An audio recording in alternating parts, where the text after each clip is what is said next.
Hello everyone.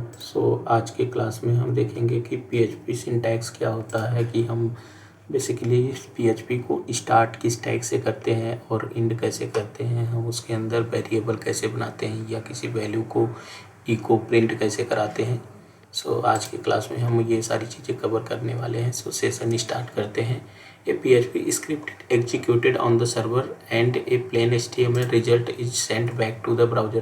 Basically जो PHP क्या करता है, वो हमारी पीएचपी के कोड सर्वर पर एग्जीक्यूट होते हैं, सर्वर पर बेसिकली रन करते हैं, और जो उसका आउटपुट होता है वो एक हमें एचटीएमएल के फॉर्मेट में ब्राउज़र पर रिटर्न करता है। बेसिक पीएचपी का जो सिंटैक्स होता है, A PHP script can be placed anywhere in the document. Basically क्या है कि आप पीएचपी के सिंटैक्स को पूरे डॉक्यूमेंट पे कहीं पे भी राइट कर सकते हो। ऐसा नहीं कि आप स्टार्टिंग में लिखो या फिर मिडिल में लिखो या फिर फुटर में, आप कहीं पे भी राइट कर सकते हो पीएचपी सिंटैक्स को। ये PHP script start with the script tag. Basically इसका होता है कि less than sign then question mark के साथ आपको पीएचपी राइट करना होगा। देन इसकी क्लोजिंग भी आपको question sign and greater than sign के साथ क्लोज करना होता है। तो अभी हम इसका एग्जांपल एक देख लेते हैं कि कैसे हम राइट करेंगे पीएचपी सिंटैक्स को, और उसमें मैं आपको कुछ प्रिंट भी करके दिखा देता हूँ कि कैसे होता है। हम अपने यहाँ पे प्रोजेक्ट डायरेक्टरी में जाएंगे। हमारे प्रोजेक्ट का नाम है पीएचपी लर्निंग, और पीएचपी लर्निंग के अंदर हम यहाँ पे एक फाइल बनाएंगे 3.php के नेम से, 3.php। और इस फाइल को ओपन करते हैं और यहाँ पे देखते हैं कि ये इस तरह से आपको पीएचपी की जो स्टार्ट एंड क्लोजिंग टैग है इस तरह से राइट करना है। बेसिकली अब आप देख पा रहे हैं यहाँ पे ये लेस देन साइन है और यहाँ पे क्वेश्चन साइन। फिर पीएचपी कीवर्ड मैंने सिंपल लिखा, फिर question sign and greater than sign से क्लोज किया है। इसके अंदर हम पीएचपी के सारे कोड को राइट करेंगे। जैसे आपको यहाँ पे लिखना है कि हमें ब्राउज़र पे जैसे रमेश प्रिंट कराना है, तो आपको सबसे पहले इको फंक्शन का यूज करना होगा। देन आपको स्ट्रिंग डिफाइन, स्ट्रिंग के लिए हम डबल कोड या सिंगल कोड यूज कर सकते हैं। मैं यहाँ पर लिखता हूँ हाय रमेश, राइट। तो मैंने यहाँ पे सेव किया और ब्राउज़र पे हम इसका रिजल्ट देखते हैं कि क्या आता है। यहाँ पे मैं क्या लिखूँगा, लोकल होस्ट। देन हमें लिखना है अपने प्रोजेक्ट का नेम। हमारे प्रोजेक्ट का नेम है पीएचपी लर्निंग, और इसके अंदर जो मैंने फाइल बनाई है वो 3 के नाम से, तो 3.php। आप देख पा रहे हैं यहाँ पे हाय रमेश आ गया। मैं इसको थोड़ा सा बड़ा कर देता हूँ, आपको रिजल्ट आउटपुट इजीली दिखे। हाय रमेश मैंने जो यहाँ पे राइट किया पीएचपी सिंटैक्स के अंदर, देन इको प्रिंट कराया, तो यहाँ पे हाय रमेश ये हमें रिजल्ट फाइंड होगा। अगर हम इस इको फंक्शन का यूज नहीं करेंगे तो इसका मतलब कि जो भी हमने स्ट्रिंग लिखा हुआ है वो यहाँ पे प्रिंट नहीं होगा, राइट। आप देखें अभी गायब हो गया। इसलिए हम यहाँ पे एक तो प्रिंट करने के लिए हम प्रिंट फंक्शन का भी यूज कर सकते हैं। हम प्रिंट भी यूज करेंगे तो इसमें भी हमें रिजल्ट फाइंड होगा। आप देख रहे हैं हाय रमेश। तो बेसिकली आप मोस्टली जो सिंटैक्स यूज होता है वो इको हम यूज करते हैं, और प्रिंट का हम प्रिंट को भी यूज कर सकते हैं। आगे हम करके पढ़ेंगे कि प्रिंट किस केस में यूज करना है, इको किस केस में यूज करना है, दोनों में डिफरेंसेस क्या है। इस तरह के मोस्टली इंपॉर्टेंट क्वेश्चन जो कि इंटरव्यू में पूछे जाते हैं, तो वो सारी चीज़ें मैं आपको भी वो कवर कराता जाऊंगा कि इको में क्या डिफरेंस है, पीएच एंड प्रिंट में क्या डिफरेंस है। आगे हम कुछ और पीएचपी के देख लेते हैं कि सिंटैक्स में हमें क्या चीज़ें the default file extension for PHP file dot PHP. Basically आप देख रहे हैं मैंने यहाँ पे जो फाइल का नेम राइट किया हुआ है ये 3.php, राइट। तो .php बेसिकली हमें जो भी अगर पीएचपी के कोड को अगर राइट कर रहे हैं तो इसका मतलब हमारे जो फाइल का एक्सटेंशन क्या होना चाहिए, .php होना चाहिए। हम आगे बढ़ते हैं। A PHP file normally contains HTML tags and some PHP scripts code। जो हमारा PHP का ये होता है ये HTML के टैग एंड स्क्रिप्ट को भी एक्सेप्ट कर सकता है। जैसे हम यहाँ पे कुछ, फिर वो कहता है कि below we have an example. तो हम यहाँ पे एक एग्जाम्पल इसका देखते हैं कि कैसे हम HTML में भी PHP सिंटैक्स को भी ओपन कराएंगे, ठीक है। मैं एक इको के अंदर यहाँ पे लिख देता हूँ कि एक BRB लगा देता हूँ। तो बेसिकली ये क्या करेगा कि जो भी हमारा सिंटैक्स होगा वो एक लाइन ब्रेक करके दिखाएगा। सो यहाँ पे मैं डॉक्यूमेंट का डिक्लेरेशन कर लेता हूँ।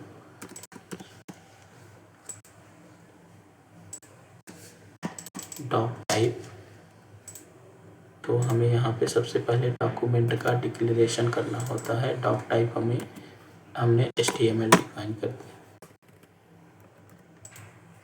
जो हमारी बेसिकली डॉक्यूमेंट की टाइप है वो HTML है। तो यहाँ पे मैं क्या करूँगा, रूट एलिमेंट का यूज करूँगा। रूट एलिमेंट आपको पता है कि HTML टैग से होता है। HTML right. तो आप समझ पा रहे हैं डॉक टाइप हमने क्यों डिफाइन किया। डॉक टाइप का मतलब ये है कि हम HTML5 में वर्क कर रहे हैं, तो HTML5 में वर्क करने के लिए हमें इस तरह से डिफाइन, ठीक है। मैं यहाँ पे नाम रख देता हूँ कि एक टाइटल दे देता हूँ, हेड पहले डिफाइन कर लेता हूँ, और हेड के अंदर आपको पता है कि हमारी मेटा इन्फॉर्मेशन आती है। तो मैं यहाँ पे हेड डिफाइन करता हूँ, और हेड के अंदर जैसे कि मेटा इन्फॉर्मेशन में हमारी टाइटल होती है, टाइटल जो हमारी ब्राउज़र के टैब में दिखती है।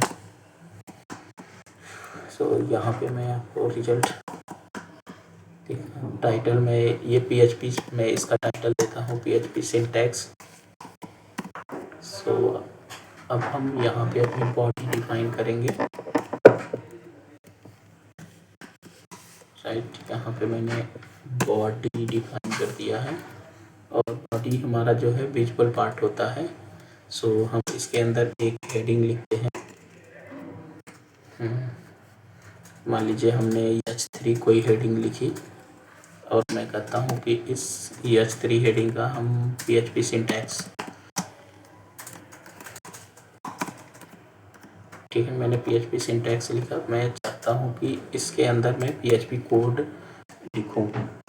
तो PHP कोड लिखने के लिए मैं यहाँ पे PHP स्क्रिप्ट इस तरह से स्टार्ट एंड क्लोज में फिर से करना होगा, और मैं यहाँ पे चाहता हूँ कि PHP सिंटैक्स के बाद यहाँ पे आ जाए इको हेलो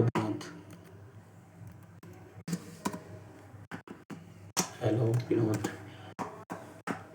तो यहाँ पे आप देखेंगे, हम इसका एक बार आउटपुट देख लेते हैं कि हमें आउटपुट क्या फाइंड होता है। सो मैं यहाँ पे गया अपने ब्राउज़र पे, इसको रिफ्रेश करता हूँ। आप देख रहे हैं हाई रमेश जो हमने फर्स्ट इको कराया था, देन PHP सिंटैक्स जो हमने HTML का ये कोड राइट किया सिंपल, तो HTML भी दिखा, और देन दोबारा से हमने PHP टैग का यूज करके उसके अंदर हमने हेलो विनोद लिखा, जो कि हमारा इको हो रहा है बेसिकली। सो इस तरह से आप किसी भी HTML के अंदर आप PHP का सिंटैक्स कहीं पे भी यूज कर सकते हैं, और कितनी भी बार यूज करके उसको प्रिंट करा सकते हैं, किसी भी फंक्शन को कॉल कर सकते हैं। तो आगे हम बहुत सारी चीज़ें होती हैं हम कवर करेंगे। फिर लास्ट में हम एक प्रोजेक्ट भी बनाएंगे कि हम पूरा एक कर्ड ऑपरेशन कैसे कर सकते हैं। कर्ड का मतलब basically create, read, update, delete, basically एक डेटाबेस से आप इंटरेक्ट कैसे करोगे, वहाँ से डेटा फैच करके लूप में कैसे घुमाओगे, तो वो सारी चीज़ें हम कवर करेंगे आगे। सो अभी हम सिंटैक्स में और थोड़ा देख लेते हैं कि और क्या चीज़ें होती हैं। नोट है कि PHP statements end with the semicolons. Basically आप देख रहे हैं कि यहाँ पे मैंने ये जो सेमीकोलन लगाया है, तो आपको एवरी सिंटैक्स में PHP में सेमीकोलन लगाना पड़ेगा। अगर हम ये नहीं लगाते हैं तो इसके वजह से क्या हम रिजल्ट आएगा, आप देख रहे हैं। सो इस तरह से कि हमें यहाँ पे ऑलवेज सेमीकोलन लगाना पड़ेगा, क्योंकि वो हम लाइन अगर टर्मिनेट नहीं करेंगे तो वो सेमीकोलन के बाद कुछ भी हम राइट करेंगे तो वो उसको रीड नहीं कर पाएगा। ठीक, नेक्स्ट वो कह रहा है कि PHP case sensitive in PHP keywords that is else while echo. Else while क्या होता है, केस सेंसिटिव है। अगर आपने जैसे एल्स लिखा हुआ है यहाँ पे स्मॉल में सारे लेटर्स, अगर आपने इसको कैपिटल में लिख दिया तो ये फंक्शन फिर वर्क नहीं करेगा आपका। तो एंड यूजर डिफाइंड फंक्शन और not case sensitive. Not case sensitive का मतलब ये होता है कि हमने जो भी राइट्स किया है, जैसे आपने इको राइट किया है, तो इको आप कितनी भी बार किसी भी फॉर्मेट में लिखेंगे तो हमें उसका रिजल्ट फाइंड मिल जाएगा। हम यहाँ से दोबारा इको को प्रिंट करा के देखते हैं कि मल्टीपल टैग में तो क्या वो हमें क्या रिजल्ट देता है। सो मैं यहाँ पे कितनी भी बार लिख दिया इको। सो आप देख रहे हैं एवरी फॉर्मेट का इको हमें क्या कर रहा है कि यहाँ पे प्रिंट कर रहा है कि कैसे इको फंक्शन वर्क करता है, राइट। आप इको चाहे इस तरह से लिखें या इको स्मॉल या इस तरह से, तो वो बेसिकली केस नॉट सेंसिटिव है। अगर आपका केस सेंसिटिव होता तो वो आपके स्मॉल लेटर को ही एक्सेप्ट करता, आप इसको देते तो वो कहता कि ये फंक्शन डिफाइन नहीं है। तो इस तरह से ये case sensitive and case not sensitive को आप अंडरस्टूड कर सकते हैं कि केस सेंसिटिव क्या है, केस नॉट सेंसिटिव क्या है। नोट हम एक देखते हैं however all variables name are case sensitive. Mostly जो हमारे वेरिएबल होते हैं वो केस सेंसिटिव होते हैं। तो हम एक वेरिएबल भी बनाएंगे और उसका रिजल्ट देखेंगे। सो हमें क्या फाइंड होता है, यहाँ पे मैं कुछ सिंटैक्स ले लेता हूँ और ये लास्ट में मैं एक यहाँ पे भी BR लगा देता हूँ ताकि ये लाइन हमें चीज़ें ब्रेक होके दिखे। BR आपको पता होगा कि हमारा एम्प्टी टैग है। तो यहाँ पे मैंने क्या किया कि डॉलर कलर बेसिकली मैंने यहाँ पे डॉलर नेम से हमें वेरिएबल डिफाइन करना होता है। हम कोई वेरिएबल बना रहे तो हमें पहले डॉलर सिंटैक्स लिखना पड़ेगा, फिर मैंने कलर नाम आप यहाँ पे कुछ भी से दे सकते हैं। तो मैंने डॉलर कलर लिखा और मैं चाहता हूँ कि मेरे जो कलर है वो रेड हो, मतलब इको मैंने कराया माई कार इज रेड कलर। तो आप देख रहे हैं कि इको मैंने सबको कराया है और सबका रिजल्ट हम देखते हैं कि किस पे फर्स्ट वाले पे मैंने सही वेरिएबल नेम, बाकी सब पे गलत राइट किया हुआ है। तो क्या हमें रिजल्ट फाइंड होता है, आप देख रहे हैं यहाँ पे कह रहा है कि अनडिफाइंड वेरिएबल। अब यहाँ पे आपको एक नोटिस एरर आया।